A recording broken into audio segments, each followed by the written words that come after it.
District of Conservation is sponsored by CFACT. To learn more about our sponsor, head over to cfact.org. Thank you so much for listening to the show. Hey everyone, we have another interview here at SHOT Show, and I'm rejoined by Governor Kristi Noem of South Dakota. I last spoke to her at the Buffalo Roundup in 2020.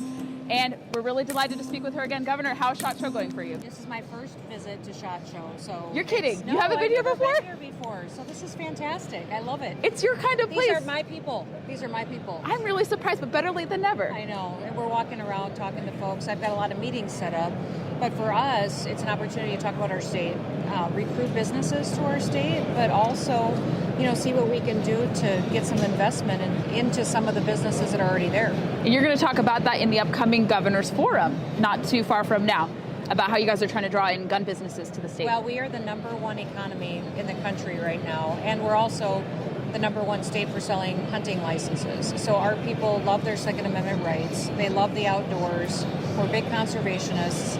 And our economy is growing so fast, people are reinvesting in our state. It's a wonderful opportunity to be in a low tax environment, low regulated environment, and really outperform many other businesses in other areas of the country right now.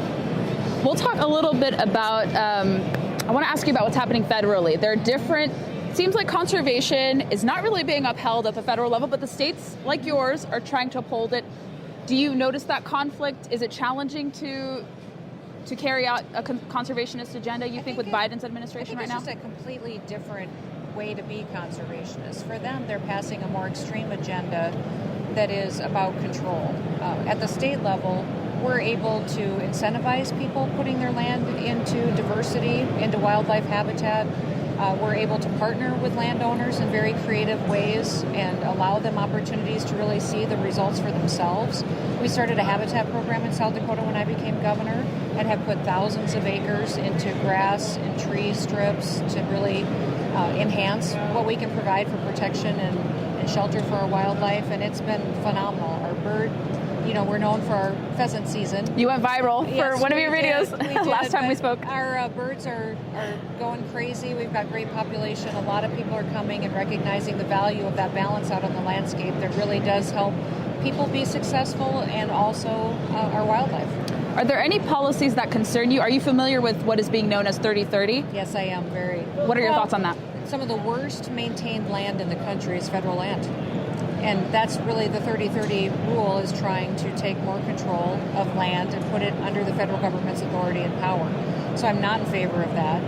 Our landowners many times are the greatest stewards of the land because they're the ones who are going to pass it on to their kids and their grandkids.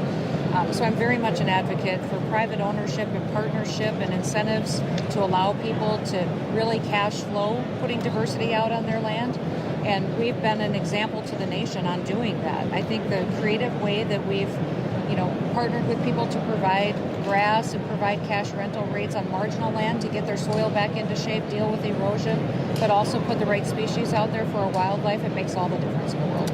Do you think conservatives are now starting to embrace conservation more? It seems like since the last time we spoke, we see many people kind of jumping on the bandwagon, but do you see that the framing and the rhetoric is starting to kind of mold that way? I think that we have always been conservationists. We just maybe haven't been good messengers or haven't even done a good job talking about it. Mm-hmm. So I'm realizing more and more that we need to because many times we're the ones that are out there truly running businesses, running farms and ranches, and we're not necessarily taking the time to really message how well we are doing out there and making sure we're protecting that heritage for many years to come.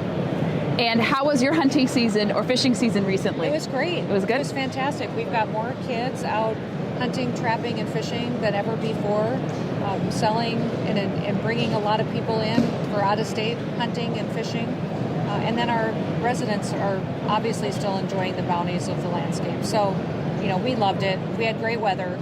A couple of cold days, but boy, we had a fantastic season. And some of the lodges in the state are still hosting folks. So I'd encourage people to still look at coming to visit South Dakota. And you host the governor's annual hunt. We did. We hunted over 500 people at the governor's hunt. Amazing. We had thousands of people there to participate in the vendor fair and to partake in South Dakota foods. We had a big banquet one night, a concert, really showed off people what South Dakota has to offer. It's an economic development opportunity for me. In fact, there's many businesses that are here that I'm going to follow up with that came to the governor's hunt at our invitation, and now they're interested in moving a portion of their business to South Dakota. So that's really what we do, is show visitors that might be interested in coming to South Dakota really what the wonderful parts of our state have to offer at the governor's hunt. Maybe I should try to come to that at some point. You should, absolutely. You'd love it. Yeah. And how is it being a grandma? I see on your social media, you just love the role. Have you seen her? She's adorable. She has a full head of hair. I've She's never got- seen anything like that. She was born with hair that's probably 2 or 3 inches long already. So her name is Miss Addie, and she's perfect. Aw. And she's a Spitfire. She's about 6 months old, but yeah. And briefly, well, not really dipping into politics because we're here at SHOT Show, but you're running for re-election. I am. How can people learn about your re-election campaign? Oh, just go to KristiNoem.com. Yeah, they'll learn what I stand for, what I fight for. I really believe in this country, our freedoms and our liberties, and the Constitution, and I do my job and nothing more than that. I think what we've seen is a lot of leaders across the country that took way too much authority the last 2 years than what they were granted under our Constitution, and their people suffered for it. So I think if people go to that website, they'll learn a little bit more about me and decide if they want to help me get another 4 years in the governor's office. Wonderful. So great to catch up with you, Governor Thank Noem. you. Enjoy your first SHOT We Show. will. Good I'm luck at the looking forward forum. to it. Thank And you. have fun. Thanks for listening to this installment of District of Conservation. Find us on Facebook, Instagram, and Twitter to never miss a beat nor a guest announcement. Make sure you're subscribed to us on Apple Podcasts, our highest listening platform, and also find us on Spotify, which is also a popular choice, and wherever podcasts are played. If you ever have any questions, thoughts, concerns, go leave some reviews for us in these respective podcast players, especially Apple. And let us know what you'd like to hear or who you'd like me to interview next. We have much, much more content ahead in 2022. Thanks for listening, and stay tuned for the next episode.